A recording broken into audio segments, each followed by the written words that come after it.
lineup of exceptional speakers with us today. The session is focused on understanding and exploring opportunities for greater value addition as well as value maximization in the food and agro-food processing sector. Please join me in welcoming our first speaker, Mr. Sudhir Sitapati, the Managing Director and CEO of Godrej Consumer Product Private Limited, GCPL, who will be sharing valuable insights in the keynote address. GCPL is one of India's largest consumer goods multinationals with presence in over 85 countries and serving 1.2 billion consumers. Mr. Sudhir is responsible for guiding the purpose and ambition of the company to bring the goodness of health and beauty to consumers in emerging markets. He is current co-chair of CIA FMCG committee. Mr. Sudhir was awarded Young Alumni Achiever from his alma mater IIM Ahmedabad in 2017. He is also the author of best-selling book, The CEO Factory Management Lessons from Hindustan Lever. A round of applause for Mr. Sudhir Sitapati. Please, sir.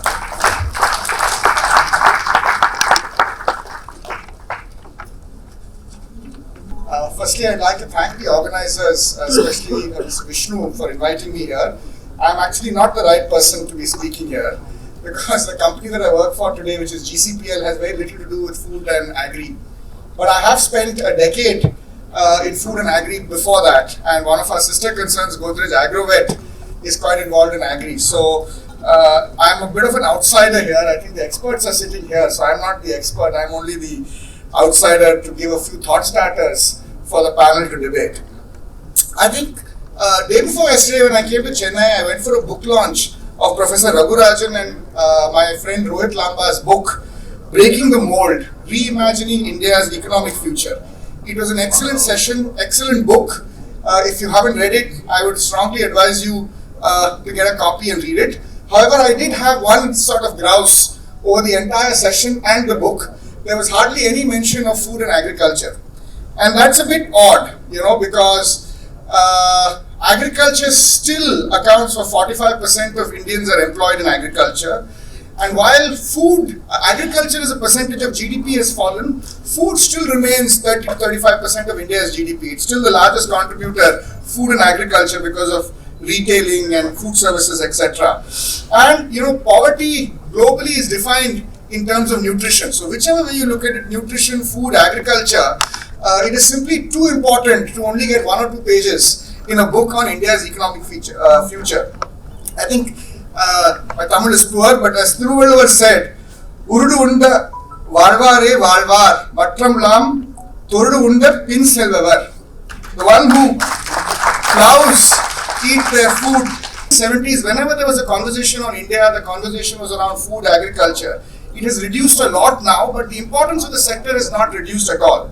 So what I would like to do in this speech is to take a step back, look at India's nutrition challenges, because one of my main points that I want to leave with the panel here is agriculture must follow nutrition strategy. Agriculture is not an end in itself. It has to follow that is what it was in the 50s and 60s, where we had a calorie sufficiency issue. Food processing must follow agriculture. So this is the sequence. So let me first start about the state of mass nutrition in India. Our early policy natural thrust was made on making us agriculture sufficient. But if you look at now where we are, India has now moved from a calorie deficient country to a calorie surplus country. In the 60s, we were consuming about 1800 calories a day. We are now consuming 2500 calories a day. Any more and we will be over consuming calories. But the new nutrition challenge in India has not so much to do with calorie sufficiency, but much more to do with quality of nutrition, and that is an area that not enough thought and not enough conversation is happening. If you look at global standards, they recommend 60% of our calories must be proteins, 60% must be carbohydrates, 20% proteins, and 20% everything else, particularly fat. In India, 75 to 80% of what we consume are carbohydrates, and only 10% of what we consume are proteins. So there is a big misbalance in India between consumption of carbohydrates and proteins. And if actually one looks at health statistics, and I had done some work some time ago, saying, okay, we say India's got a lot of diabetes, India's got a lot of cardiac issues. Let us compare Indian numbers versus South Asia numbers versus global numbers.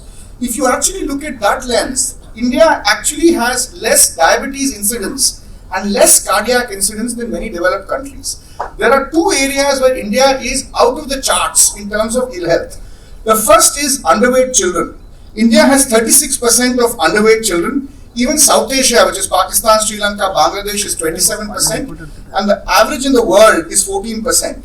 Stunting, which is undergrowth children, India is 38, South Asia is 36, and the world is 22.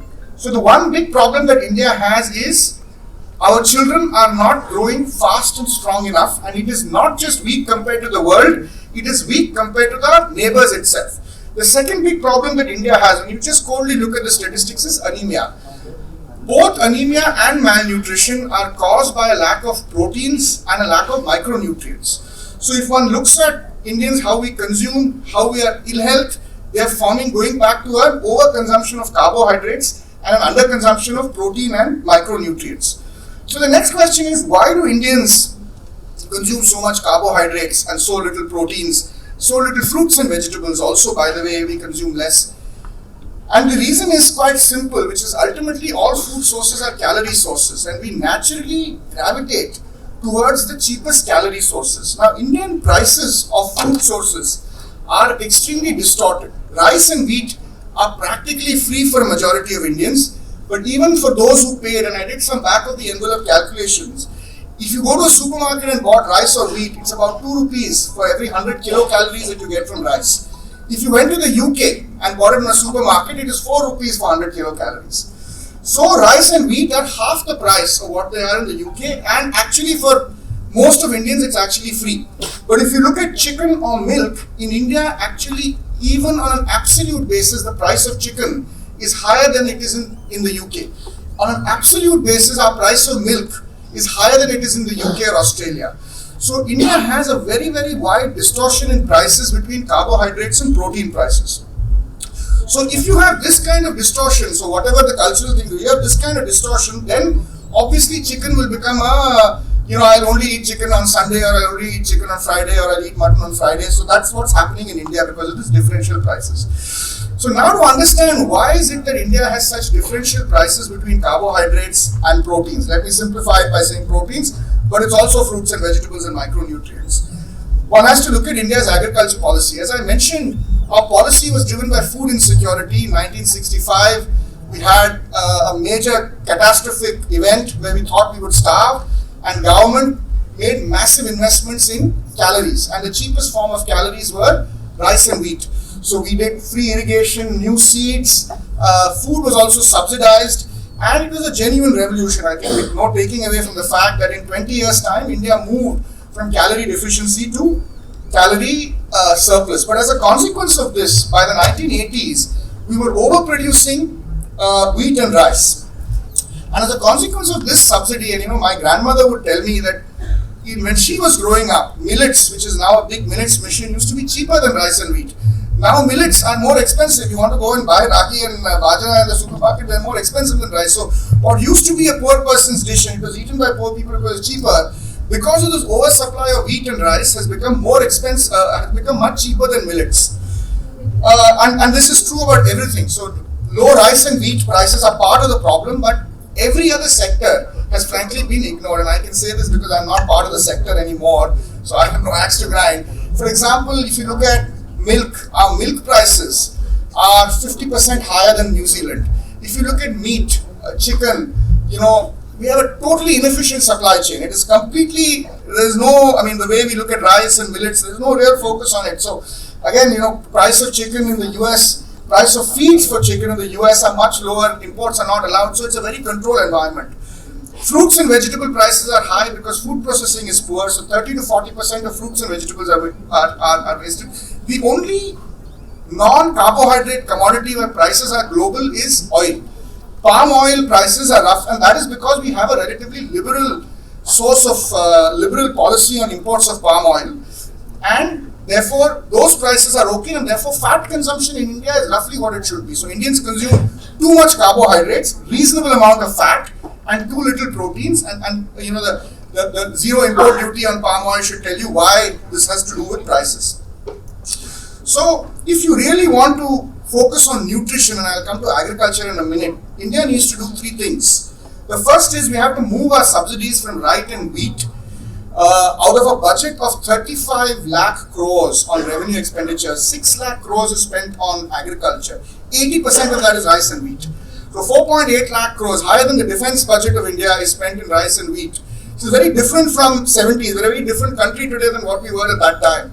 So we have to move subsidies from rice and wheat to millets, proteins, fruits and vegetables. We have to liberalize imports. Nutrition is more important. We come to agricultural employment. But wherever food sources are inefficient or expensive in India, like in the case of oils, we must bring it in. We're again not a country which is foreign exchange deficient the way we were even in the 90s. So, that's not a problem anymore. And we need to improve supply chain barriers in food processing. So that's really the kind of solving the puzzle of nutrition. But agriculture plays a primary role in my view on nutrition, but it does play a very, very important secondary role in terms of employment. Agriculture contributes 18% of our GDP, but employs 45% of our workforce. GDP growth over the last decade in agriculture has been 3% compared to an overall GDP growth at 6%. So that contribution is shrinking.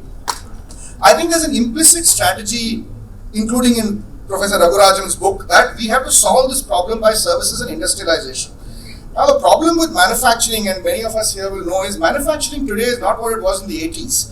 It doesn't have the potential to generate that kind of jobs that China did, where thousands of people are sitting on, Foxconn lines and making Apple phones. It's much more automated. Services, India's competitive advantage, services employment, on where we have a competitive advantage, on IT, BPO is a very small proportion. It may have a knockdown, but that's not enough to employ, half of Indians. So we've got to deal with the problem of agriculture in a new way and not look at it the way China did or the West did, which was to move agriculture to manufacturing. So I think the question is to have farm income to rise. It is important for farmers, and again it goes back to the same thing. Farm incomes in India and farm yields in India are low because farmers are growing rice and wheat and they're not transitioning adequately and fast enough to cash crops. I am just back from Kunnur. I went for a holiday and I worked for many years. I worked for a decade in tea. And I know the tea sector well. Now the tea sector was developed 100 years ago. It is a progressive view on agriculture, and I know the tea workers in Tamil Nadu have definitely higher standard of living, better wages, better incomes, whatever the problems are, than most of the other marginal farmers across the country. And the tea industry did 4 things right. The first is the right selection of crop by the government. And I feel now the time has come for us not to select crops that save foreign exchange, because IT and BPO is earning foreign exchange, but for us to select crops where we have a competitive advantage. And Nilgiris had a competitive advantage on tea. Private sector capital investment, cooperative farming. So even now in the tea sector, 50% of it is plantation, 50% of it is small holdings, and processing and packaging of the produce which rates the commodity price. And that's what's made tea successful in India, coffee successful, spices somewhat successful, the 3 fisheries somewhat successful. So 3-4 successful, but these are all like 30, 40, 50 year successes. I think the big thing that needs to be done, I think 2 things to really move up agriculture. One is to move away from this forex, which is again a relic of the past, that we must conserve forex. I don't think that's so relevant anymore. That's number 1. And the second thing, இதனால் இவன் முடிப்போம் நன்றாய்ந்து அதனை எதன் கண் விழல் என்ற வள்ளுவனின் வாக்கு கணக்கு அருமையான ஒரு பேனல் லிஸ்ட் வச்சிருக்கவங்களுக்கு நன்றி. முதல் கேள்வி, கடைசி கேள்வி அதுதான் எங்கள் சைட்லேருந்து. எம்எஸ்எம்இக்கு பார்த்தீங்கன்னா ஃபுட் பார்க் பண்ணியிருக்கிறாங்க. சாரே சொன்னாங்க, அதாவது பார்த்தீங்கன்னா 3 இடத்துல ஃபுட் பார்க் பண்ணியிருக்காங்க. அங்கே பார்த்தீங்கன்னா 99 years லீஸ் அப்படின்ற ஒரு கண்டிஷன் இருக்குது. அந்த 19 years லீஸுங்கிறது எப்போ மாற்ற போகிறீங்க? இல்லாட்டி யாருமே உள்ளார வர போகிறதில்ல. ஏன்னா பார்த்தீங்கன்னா சிப்காட்குள்ளே யாருமே வர முடியாது. வெளியில் ப்ரைவேட் லேண்ட் வாங்கி போயிடலாம். 99 years லீஸ் பண்ணால் என்னுடைய அடுத்த சந்ததிக்காக தான் நான் பிஸ்னஸை ஸ்டார்ட் பண்ணேன். என்னோட அடுத்த சந்ததி அதுக்குள்ளே வரலன்னா அதை தொழில் விட்டே வெளில போயிட முடியும். லேண்டே என்னோடது இல்லைன்ற கண்டிஷன் வருது. காஸ்ட் கொடுத்து வாங்குறோம். அது ஒன்று. 2வது பார்த்தீங்கன்னா சார் சொன்ன மாதிரி Trichy to Nagapattinam agri corridor announce பண்ணி 2.5 years ஆயிடுச்சு. இது வரைக்கும் திருச்சி டு நாகப்பட்டினத்துல திருச்சி மணப்பாறையை தவிர வேற எங்கேயும் ஃபுட் பார்க் இல்ல. எப்ப கொண்டுட்டு வர போறீங்க? Thank you. Thank you. First of all அது லீஸா இல்ல outright purchase அப்படிங்கிறது வந்து it is a policy decision of the government definitely. 99 years is a very long time. அப்படிதான் வச்சிருக்காங்க. நீங்க சொல்லிட்டீங்க, I will represent this. Trichy Manapparai agro industrial corridor 2 வருஷம் அனௌன்ஸ்மெண்ட் பண்ணி ஆச்சுனாலும் ஒரு ப்ராஜெக்ட் அப்ரூவ் ஆகி அது வந்து கிளியர் ஆகிறதுக்கு it will take so much time. It's called incubation time. It is over now. So now only a month ago this was approved. Therefore from now on this will be on a very fast mode to get into action. Yeah, in all the places, in every district there will be a mini food park in all the 5 districts, and there will be promotion of industries, and if some industries wants to move into Delta, there are supports for moving. Shifting also is supported, and there is a support on the electricity, support on the employment, and a lot of different things. We will come in the public place. Sir, I am from Sipcot retired area. He is telling land is allotted for 99 years lease. Lease is equal to sale. Nobody is live 99 years. It can be 20 years, 30 years, 40 years.